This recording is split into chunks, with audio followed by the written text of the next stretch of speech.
Je tombe souvent sur des témoignages d'étrangers ou d'expatriés qui vivent en France et qui disent ne pas avoir d'amis français. Ils se plaignent que les Français sont trop distants, trop réservés, pas assez amicaux et que c'est pour ça ils n'arrivent pas à se lier d'amitié avec eux. On pourrait donc croire qu'il est plus difficile de se faire des amis français. Mais pour moi, en fait, le problème est plus complexe que ça et est lié, on va dire, à deux grandes raisons. La première est plus d'ordre culturel et liée à comment on définit l'amitié en France. Et la deuxième est en réalité plus structurelle, c'est-à-dire plus globale, et ce n'est pas une question de nationalité tout simplement. Parce que selon les dernières études, selon des statistiques, de plus en plus de gens à travers le monde se sentent seuls et ont de moins en moins d'amis. Et donc, si on regarde déjà la raison culturelle, je pense que dans la majorité des cas, les Français classent leurs relations amicales selon trois catégories. Mais avant de vous parler de ça, je vais déjà vous illustrer mes propos. Je vais déjà vous parler de Aristote, et vous allez comprendre pourquoi. Aristote, en fait, c'était un ancien philosophe grec qui avait catégorisé, qui avait défini trois types d'amitié. La première est ce qu'il appelait l'amitié de plaisir, c'est-à-dire une amitié qui se basait sur des intérêts communs, sur des loisirs en commun.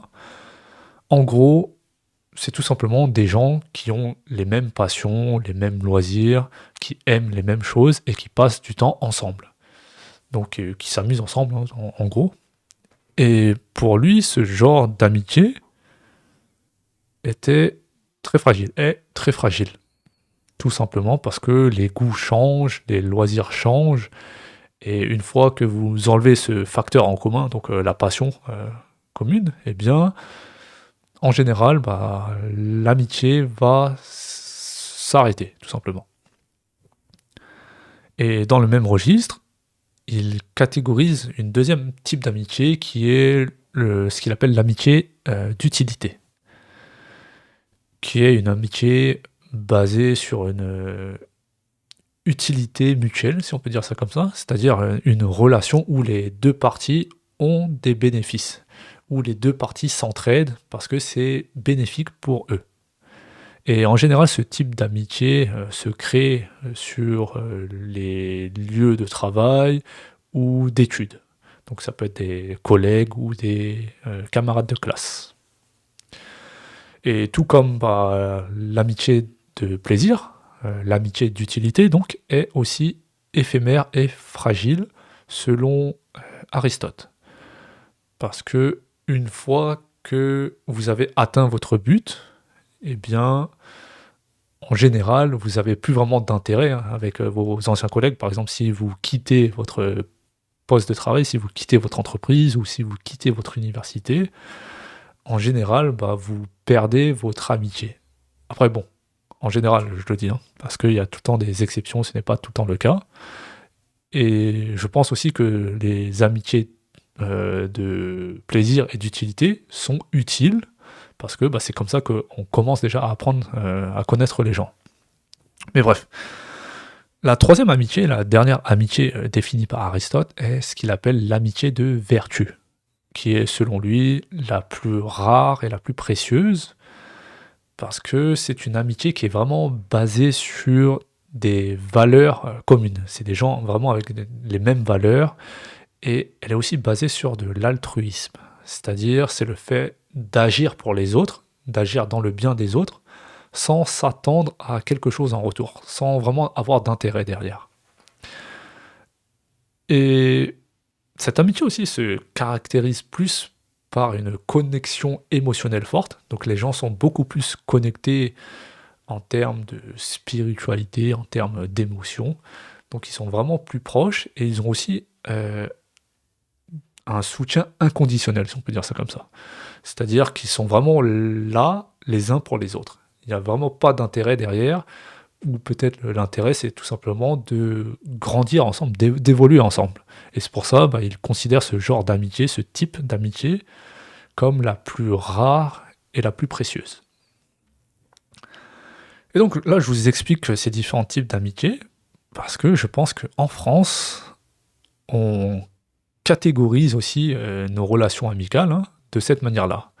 Et après, vous l'avez peut-être remarqué, ce n'est pas parce qu'on dit amitié que c'est forcément ami. Ce n'est pas parce que vous avez des liens amicaux que vous êtes amis.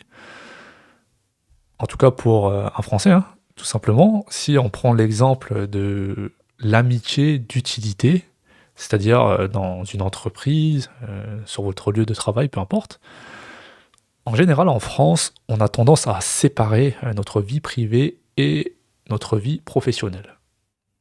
Pour beaucoup de Français, un collègue, ça reste un collègue. Et un ami, un ami. On ne va pas mélanger les deux. Après, je dis ça encore une fois, c'est dans un cas général, dans la généralité. Et c'est pour ça, en fait, pour beaucoup d'expats ou beaucoup d'étrangers, je pense qu'ils n'ont pas vraiment cette vision-là des choses. C'est pour ça qu'ils disent que c'est plus compliqué de se faire des amis français, parce que, par exemple, des Américains, lorsqu'ils travaillent en France, ils passent beaucoup de temps avec leurs collègues français, et donc, au fur et à mesure, donc, ils s'attendent peut-être à faire des sorties ensemble, à traîner ensemble, donc à passer du temps ensemble après le boulot. Et pour beaucoup de Français, ça, c'est pas quelque chose dans nos habitudes. En général, une fois que le travail finit, on rentre chez nous, on ne veut plus rien avoir à faire avec le travail. Et c'est peut-être aussi pour ça que on dit que les Français sont compliqués et que c'est compliqué d'être ami avec un Français, pardon. Parce que c'est tout simplement en fait une différence culturelle, je dirais une façon différente de définir ce qu'est l'amitié. Parce que encore une fois, beaucoup d'étrangers, et j'en côtoie beaucoup, hein, je parle avec beaucoup d'étrangers, ils disent très rapidement ami, le mot ami, on est amis, après peut-être avoir parlé 20 minutes. Et pour moi, c'est un peu bizarre, pour être honnête, parce que j'ai aussi cette tendance, on va dire, à classifier mes relations amicales. Pour moi, il y a 3 catégories aussi. La première, c'est ce que j'appellerais les connaissances, c'est-à-dire des personnes que je vais connaître de vue, que je peux voir aussi régulièrement, hein, mais pas forcément avec qui je vais traîner, pas forcément avec qui je vais passer du temps. On peut se croiser, on peut se voir plusieurs fois, hein, dans la semaine, et on peut aussi avoir des échanges, mais c'est plutôt des échanges, on va dire, un peu superficiels, vraiment des échanges de courtoisie, de politesse. Et il y a rien de mal, hein, c'est juste des connaissances, c'est juste parce que je ne vais pas plus loin dans la relation. Et donc pour moi, ces personnes-là, c'est plus des connaissances. Ça peut être des gens que je croise à la salle de sport ou des gens que je croise dans les transports en commun, hein, peu importe. Et donc pour moi, ça, c'est ce que j'appellerais des connaissances. Ensuite, dans la deuxième catégorie, entre guillemets, hein, c'est ce que j'appellerais des potes ou des copains ou des copines. Et ma définition de pote se rapprocherait de l'amitié de plaisir ou l'amitié d'utilité, selon Aristote. C'est-à-dire, c'est des gens avec qui je vais passer du temps, je vais passer beaucoup de temps avec eux, parce que tout simplement, on a les mêmes loisirs, on a les mêmes passions. Par exemple, j'ai des potes motards, donc des gens avec qui je fais de la moto, ou j'ai des potes escaladeurs, c'est-à-dire des gens qui escaladent, donc qui font de l'escalade. Mais si on regarde objectivement, c'est vrai que je passe beaucoup de temps avec eux parce que au final, on a un intérêt commun. On aime les mêmes choses. Et après, je pense que c'est pareil pour eux. Et encore une fois, c'est pas quelque chose de mal d'avoir des potes. On passe des bons moments ensemble, on s'apprécie. Parce que même si ça rentre pas dans la catégorie amis entre guillemets, ça reste quand même des bonnes relations. On s'entend bien, sinon on ne traînerait pas ensemble, on ne passerait pas du temps ensemble. On s'apprécie quand même un minimum. Mais pour moi, ça reste quand même dans la catégorie pote, donc je dirais dans la catégorie amitié de plaisir, amitié d'utilité. Bon après c'est vrai que quand je dis amitié d'utilité, ça a un côté un peu négatif, j'ai l'impression. Mais au final, bon je vais digresser un peu, mais l'amitié d'utilité, en fait, il y en a on le fait tous, je pense inconsciemment. Il y a qu'à voir avec, LinkedIn, le réseau LinkedIn. On s'ajoute en tant qu'ami, parce que en fait, il y a un intérêt derrière.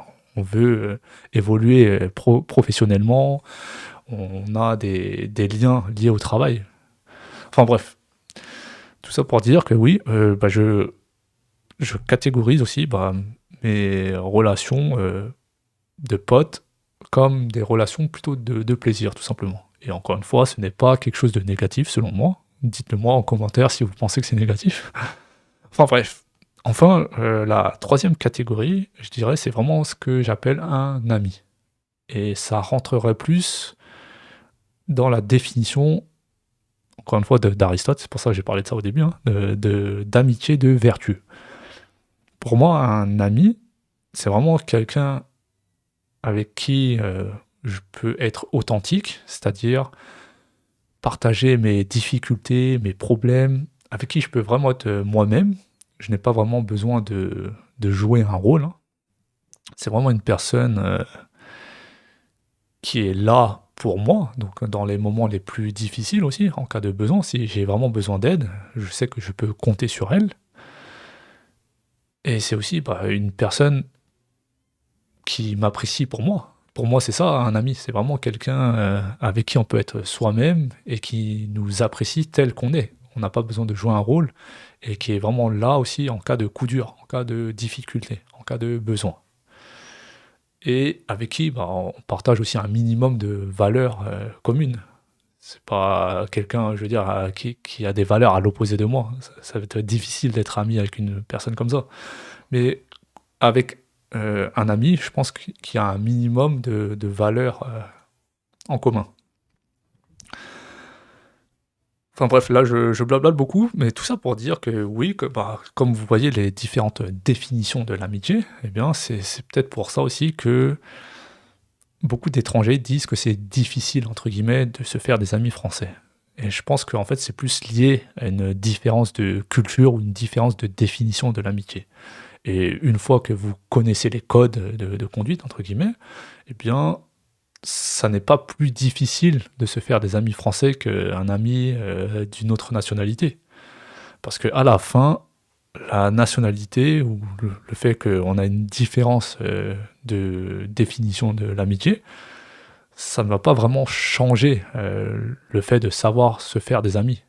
Car au bout du compte, je pense qu'il y a quand même des conditions qui vont transcender les différences culturelles, des sortes d'ingrédients, uniques ou d'ingrédients, communs qui va faire que l'on peut devenir ami avec, n'importe qui, hein.